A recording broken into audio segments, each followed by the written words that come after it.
We're just days away from the start of a brand new season and the beginning of a championship defense. The Red Sox took a rather quiet approach to the 2019 free agency window, and that may be with good cause. Looking into the future, there is a large crop of guys that will be free agents when this upcoming season ends. The big future free agent that everyone is concerned about is Mookie Betts. The reigning MVP will be able to test the market in the 2021 window, giving the Sox some time to lock him down beforehand. But can't have tunnel vision for Betts and forsake the group that will be able to move when the season concludes. There are some serious key players that will be up for free agency come 2020, and they've all played major roles in the recent Red Sox success. Some of the names on the list will be Chris Sale, Rick Porcello, Xander Bogaerts, Brock Holt, and veteran Steve Pearce and Mitch Moreland, among others. That's a huge number of guys that mean a whole lot to the organization. In this day and age, it would be a miracle to retain a majority of these names, let alone all of them. It just doesn't happen. But with this free agency window being so quiet, I'm hoping Dave Dombrowski is working on a plan for the next 2 periods.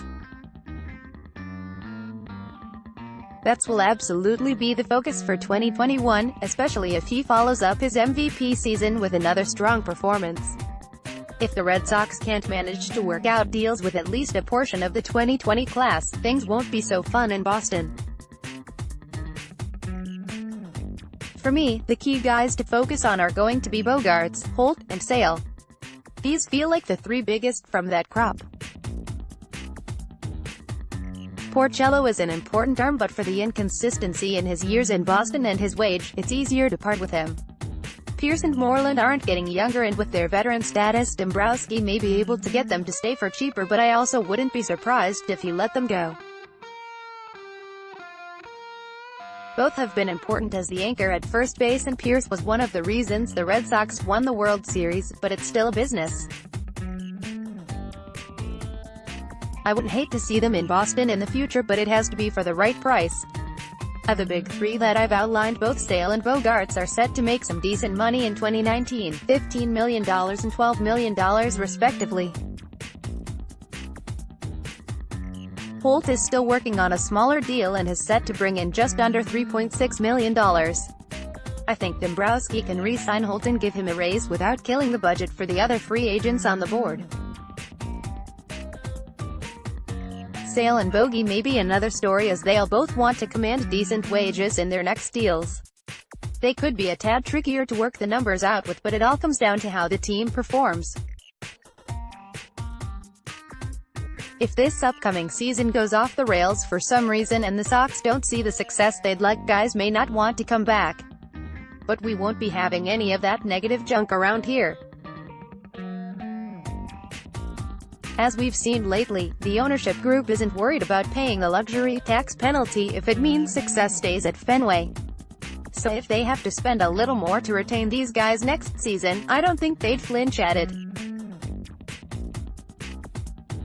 And when the time comes, I imagine they'll be backing up the Brinks truck to Mookie's front door.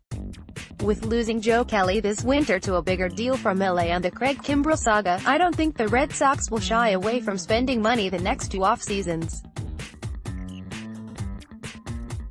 Not to mention all of the spending other franchises have to just to keep pace with the Red Sox. They won't be able to stay quiet for too many free agent periods.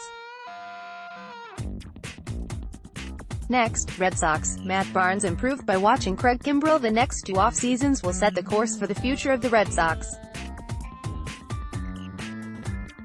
With several members of their core coming due in the next 48 months, they'll need to make some moves. If Boston wants to keep winning, they'll need to spend some cash to keep the guys happy and at home. With the ownership willing to do what it takes to keep the silverware coming, I don't think that'll be an issue at all.